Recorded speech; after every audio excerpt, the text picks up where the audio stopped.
Bu din bizə deyir ki, gecə bir adamı günah eləyən yerdə gördün, səhər ona günahkar gözü ilə baxma. Denən ki, tövbə eləyib. Mənim nə işimə qalıb?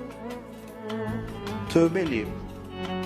Gecə günahı gözümlə görmüşəm, gəlim deyim aləmə car çəkim heç ürəyimdə də deyir ona günahkar kimi baxma. Fürsət olub səhərə qədər, nə bilirsən nə eləyib? Gecə günah eləyib, səhərə yaxın tövbə eləyib, indi tam bağışlanmış səndən də bəlkə üstün adam. Bu din bizə bu təlimi verir.